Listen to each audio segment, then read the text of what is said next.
quite happy to be in my PJs all day. What are you wearing right now? I am actually wearing... I feel like I'm being a bit saucy. Well, now that you ask.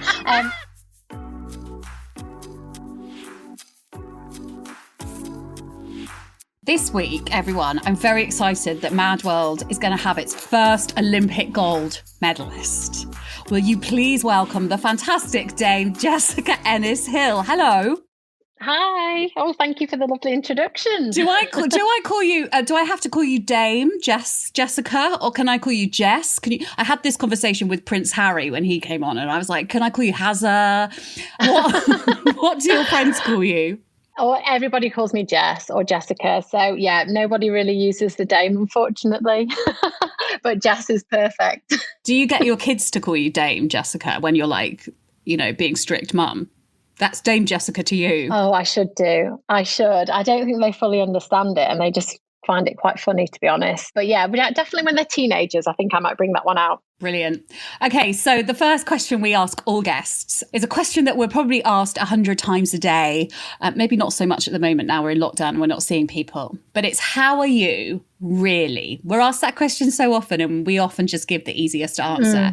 So what I'd like to know, Dame Jessica, how are you really right now? I'm really good at the moment. Yeah, I think obviously it's quite a different time we're in at the moment, all being in our homes and been in lockdown, but I'm feeling good. I'm feeling positive about life, and there's lots of different daily challenges that we didn't quite face, a few weeks ago. But yeah, I'm feeling good. I'm feeling happy and positive. And how has lockdown been for you? So talk us through. So you're at home do you live in Sheffield, near Sheffield? Yeah. So I'm at home in Sheffield with my husband and my 2 children. Yeah, it's just really, really strange. I think a few weeks ago, there was talk about a lockdown coming and how things were going to change. But I don't think any of us could really imagine what that would actually feel like and how it would impact on us, like physically and mentally. And I think at the moment, it's just, we're kind of taking every day as it comes and trying not to be too worried about certain things and get too hung up on certain things, whether it be school, home learning, or, the work that we still have going on. But yeah, it's just a really strange environment to be in. Is this housework you've still got going on? There's always housework. No, but I mean like at home work to your home or professional work. Yeah, so a bit of both really. So my husband works full time, so he's been working from home, and I've had various things that I've had to do with regards to my fitness app, Jenness. So we've been ticking along with that, which has been great. And then it's the maintaining the house, everything else that you do, sorting the kids out, making sure they're happy, that they're not worried in this time. And then with the whole homeschooling situation, just trying to tackle that as well. So yeah, it's kind of like entering a completely different world at the moment. Yeah, I'm really interested that because obviously as an athlete, I wonder if you're quite used to living in sort of lockdown situations, by which I mean you have to go, you have a very rigid schedule that you have to stick to. And you probably, I'm thinking when you were training for Olympics and world titles and all of that stuff, you were probably not able to socialize massively anyway. Do you feel that you've been sort of trained for this situation by your career as a professional athlete? Yeah, I mean, that's a very, very good point. When I was a full-time athlete and training pretty much every day, my life was very structured, very organized, very repetitive. I'd have the same sessions, same journey to and from the track. Everything was very, boxed up and very predictable in a way. And I think at the moment I can kind of relate to how I felt as an athlete to this time now, but the one thing that's very different is having children in that equation. Whereas when I was an athlete, it was all very much driven and focused by my needs and what I had to do to perform. Now it's completely different. Everything is about making sure my children are happy, they have what they need, they have the right amount of structure to keep them happy and make them feel secured, but also it's not too rigid so that they still have that freedom and, that ability to relax and be able to switch off in a really strange environment where they now don't go out and do their swimming lessons. They don't go to school and see their friends. And, they're very lucky they have each other to play with and enjoy each other's company. But they're missing a big social element that was a massive, massive part of their life before. So talk to me about one of the well, there's so many reasons I've wanted to talk to you. I remember when I first met you last year at an event, I was like, we must work together. Yeah. What I really love about you is that you've really switched from exercising for medals to exercising for mental health. And I can see there's been and at the moment, the government are saying, there's a lot of talk of people like, how are you doing your daily exercise? I mean, in a way, I imagine the country is going to come out of this a lot fitter than it went into it, because people are suddenly exercising. But I wondered if you could talk perhaps to the people that are finding it quite difficult to motivate themselves, or finding it quite difficult to do it for the right reasons. And maybe we could start by talking about how you switched from that mentality of physical work being about being the fastest, the strongest, and getting the medals, which is the kind of, which I suppose is the competitive nature that we're all brought up in the UK. It's, there's almost that thing that if you're not good at sport, if you don't excel at it, you shouldn't do it at all, which is kind of bonkers, isn't it? We don't say to people, you can only cook if you've got a Michelin star, kind of thing. And how has it been for you to reprogram that?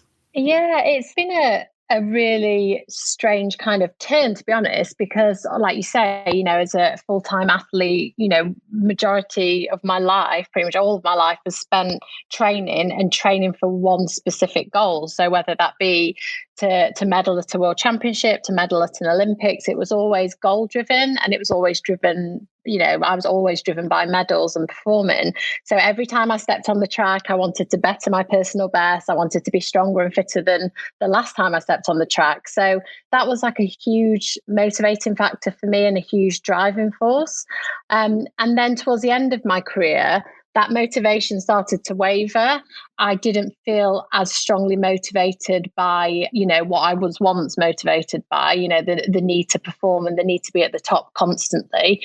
And I think as soon as that motivation changes within you, you know that that's the time to make a big change. And that for me was retiring. So I retired after the Olympics in Rio. And then I stepped into a completely different world of exercising for me. And like you say, it's having that headspace, that time to see exercise in a completely different way, to enjoy it in a different way, and to be motivated by the smaller things that that give you so much pleasure, not gold medals or anything like that, just the enjoyment that I could then take from exercising without, huge amount of pressure and expectation.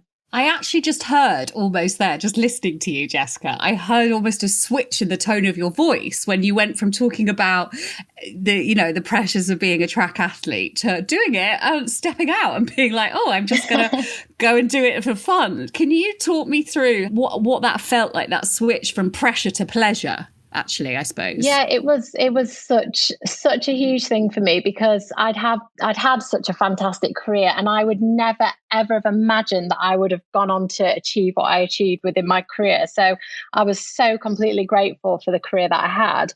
But in that moment when I knew that I'd done all I could do, that I wanted to step back and retire, it was just the most amazing feeling. I remember walking through the woods with my dog, and I'd already had the discussion with my husband, Andy, and told the people close to me, my team, all my support staff, that I was going to retire. And the way you do it these days, you put it on Instagram. So I typed out a bit of a kind of note that I wanted to say and how I wanted people to hear about it.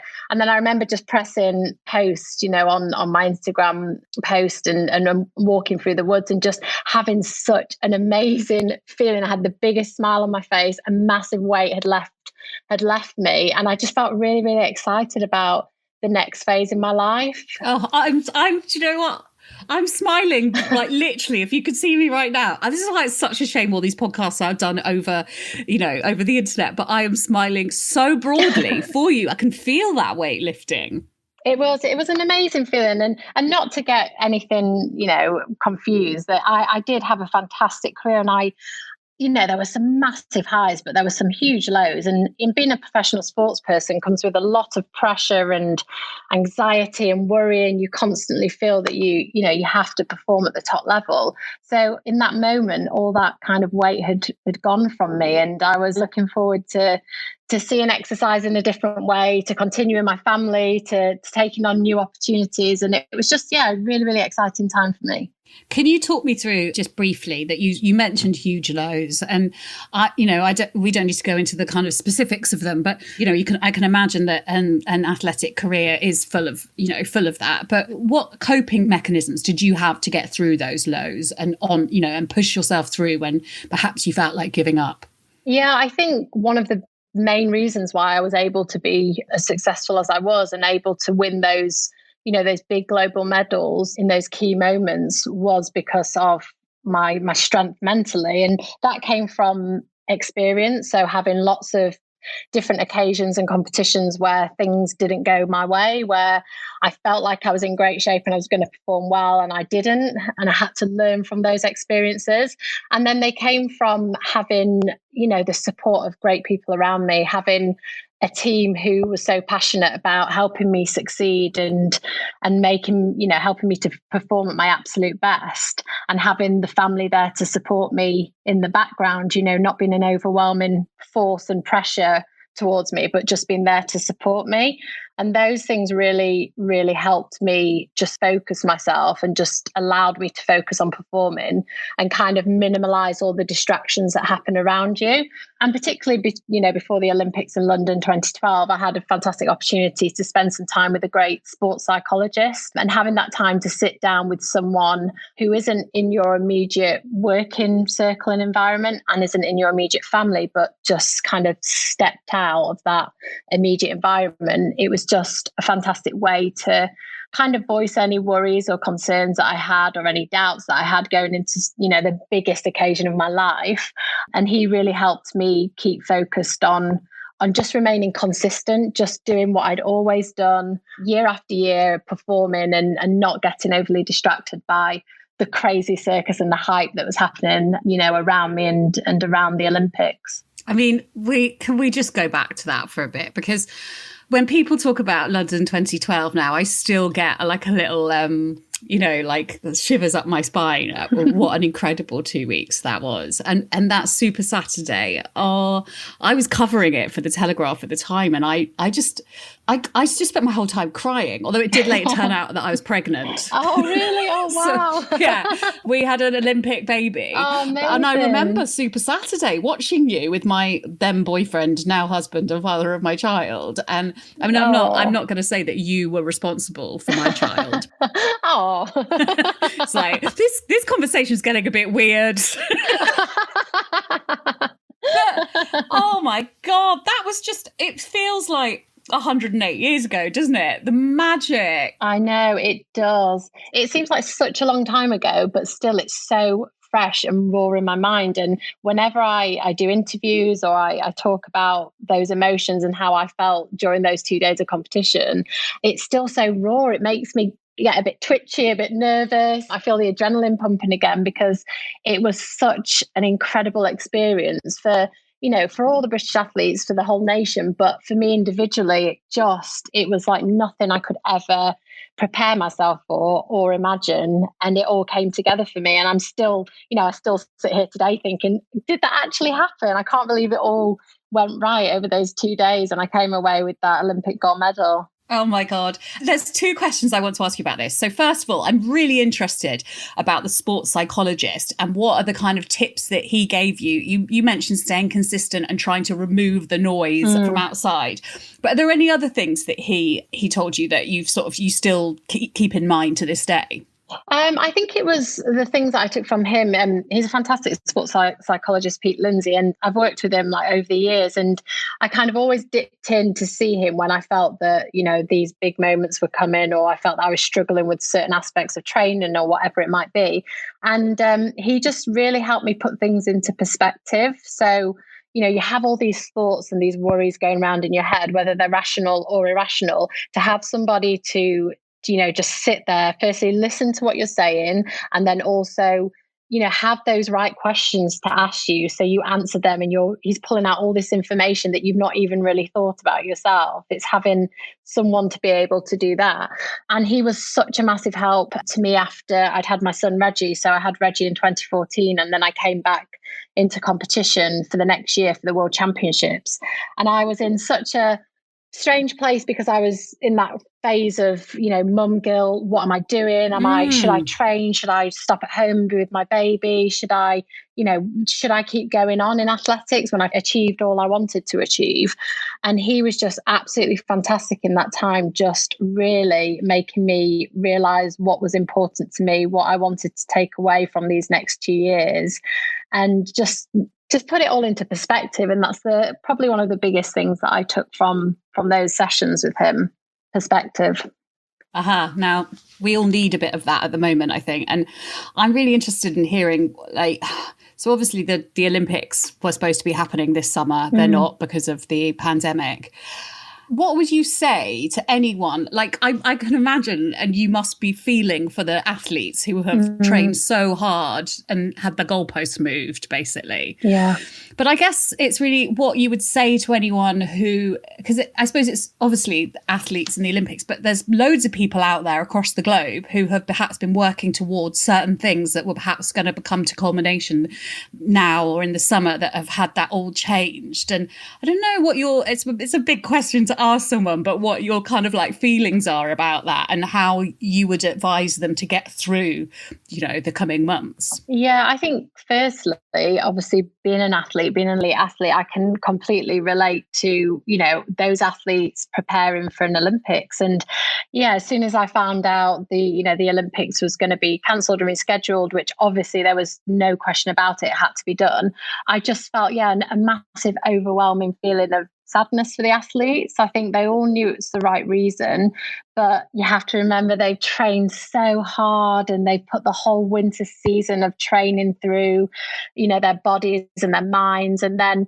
to come into the summer season where, the likes of Katarina Johnson-Thompson and Dina Asher-Smith, they're coming into Olympic year off an amazing year before, in great shape, just ready to, to take those medals, and then to have the season shut down in no way they could ever imagine. They've never had a period like this in their life where training has been limited, whether there's no travel and everything else that comes with it. And it's just about refocusing. It's about changing all your plans. It's about having a good coach involved to make sure that everything is restructured in a way to make you peak again this time next year. And it's my heart goes out to them. It's a really difficult situation, but they are amazing athletes. We have some fantastic British athletes, and they will be hungrier than ever next year, and they'll go away and they'll put the work in.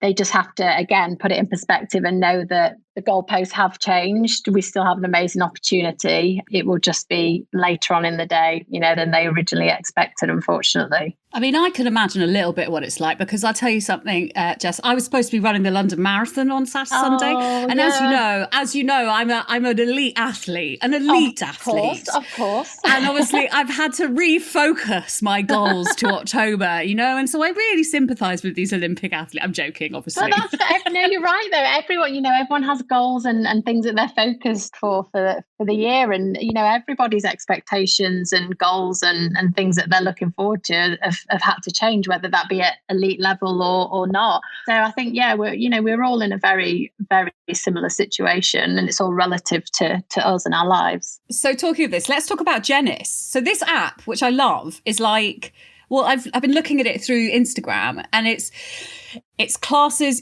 Obviously at the moment we're bombarded, aren't we, with online classes and all of that. But it's your platform for real women, basically, to get involved in the well-being that you've experienced through your career. And can you talk me through it a little bit?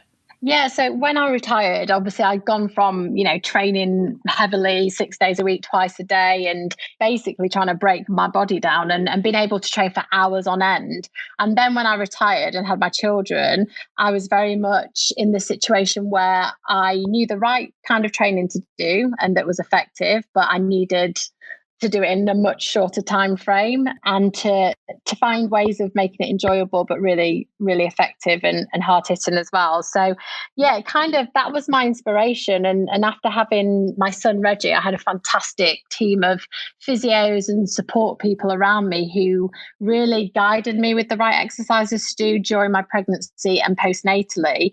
And that was one of the main reasons why I wanted to create a fitness app, particularly for the pregnancy and postnatal side, to support as many women during that, huge phase in their life where their body changes so much, to still have the confidence to exercise and know the right exercises to do, know that you don't have to push yourself.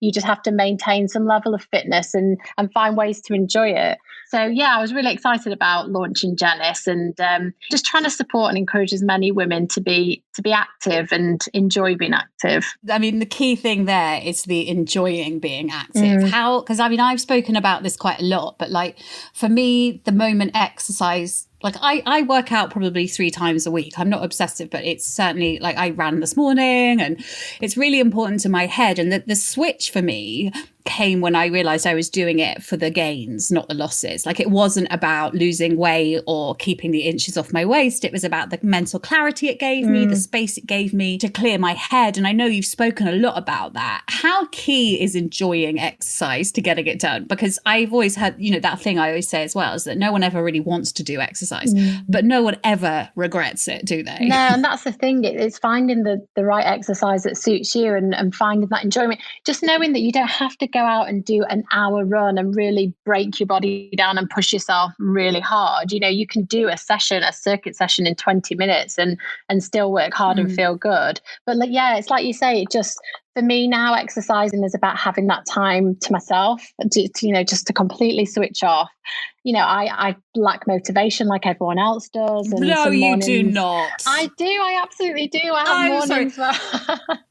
Explain to me what these mornings look like. I want to hear this, because this will make everyone feel a lot better. Oh gosh, I'm absolutely the same. And I was the same when I was an athlete. When I was an athlete, I had my coach dragging me out of bed saying, right, you are coming to the track and you are doing these sessions, you are doing these hill runs. And that was a huge motivation. But when I retired, I didn't have a coach, and I don't have a coach or anyone telling me what to do. I have to exercise and train for myself. And I do, I absolutely have those days where I think, oh gosh, I've been up in the night with Liv or Reggie and I'm tired and, I don't want to do anything. But actually, I know that feeling that I have after I exercise is so amazing. It clears my head. It energizes me and makes me feel like I want to get on with the day. And it just makes me feel good. And I love it. I just can't imagine life where, I wouldn't, want to run, do circuits and exercise and keep some level of fitness, because it gives me so much enjoyment right now. Do you have some days where you just stay in bed? Not with 2 kids, unfortunately, no, that's when they're true. Teenagers. That's true. I realised that as soon as I said it. I do have those days, of course, where I just, I'm quite happy to be in my PJs all day. Well, a lot at the moment when we're at home. What are you wearing right now? I am actually wearing... I feel like I'm being a bit saucy. Well, now that you ask. I'm wearing leggings. I'm so predictable. I'm wearing leggings and a jumper because me and Reggie went out for a little run/walk this morning. So I've not since got changed since that run.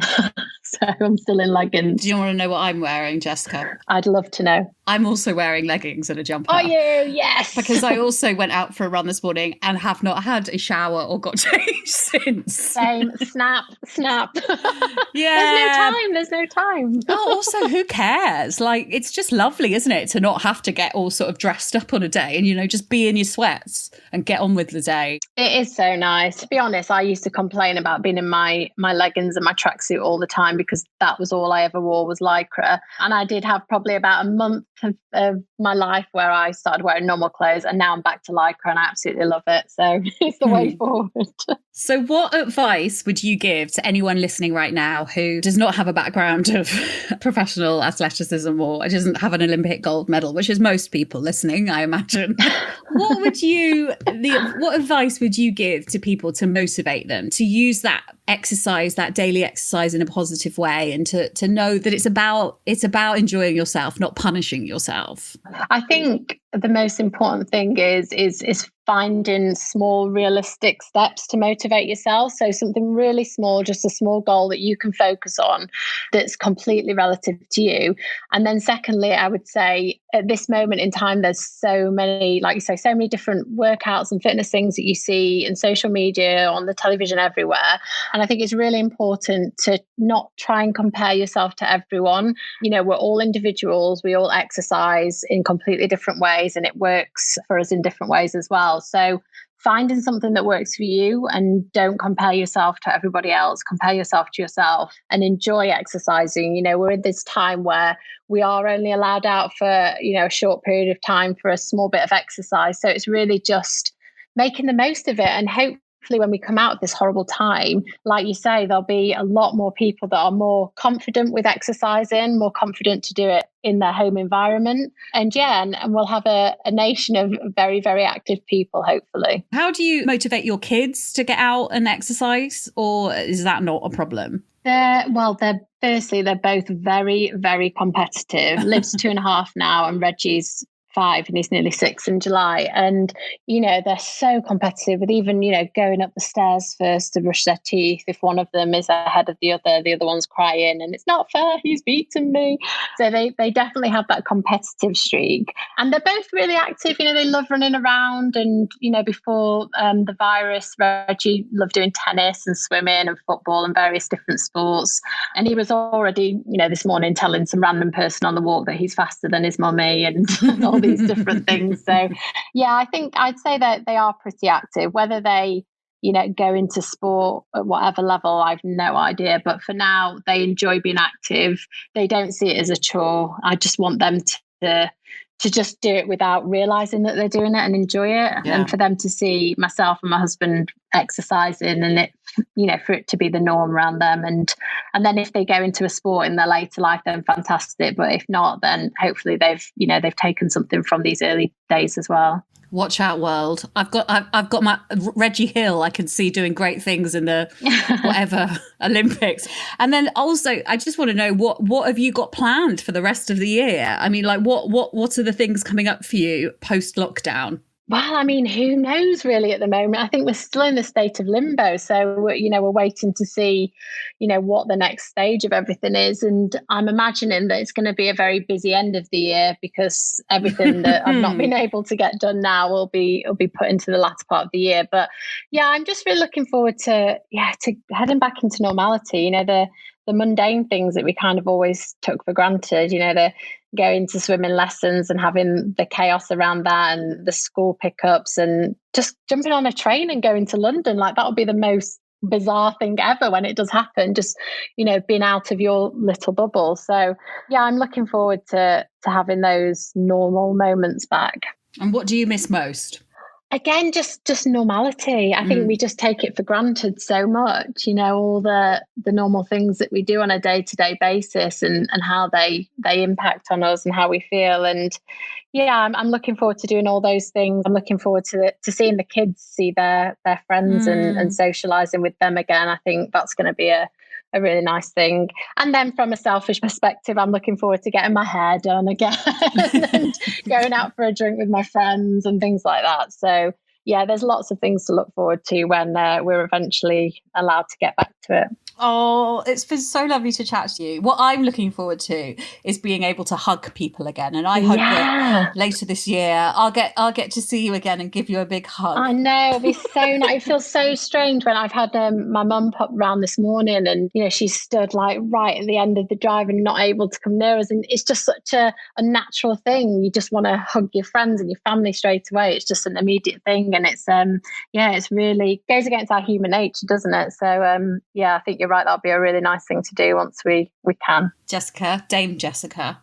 Well, I'm just going to call you Jess now. I feel very at home with you. Now you know what I'm wearing, and I know what you're wearing. You can call me Jess.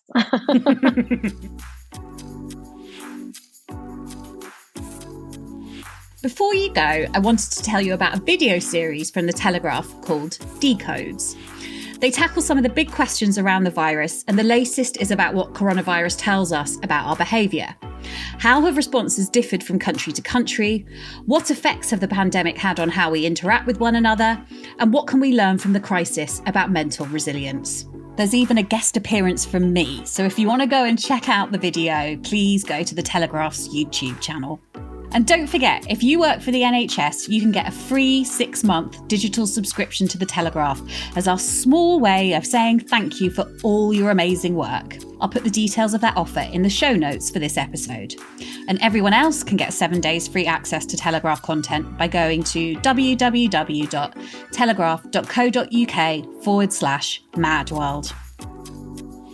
If you've been affected by anything we've talked about in our podcast today, the following organisations offer free and confidential support over the phone. The Samaritans can be reached 24 hours a day, 7 days a week on 116 123. Or you can contact the mental health charity Mind for advice on a range of mental health issues. Their phone number is 0300 123 3393. That's 0300 123 3393.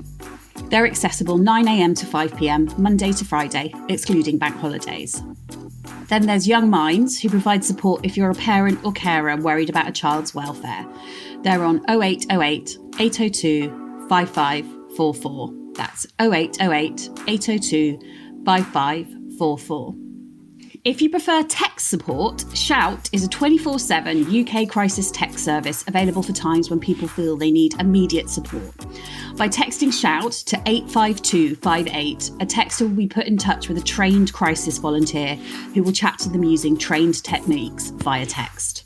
And remember this, you are not alone.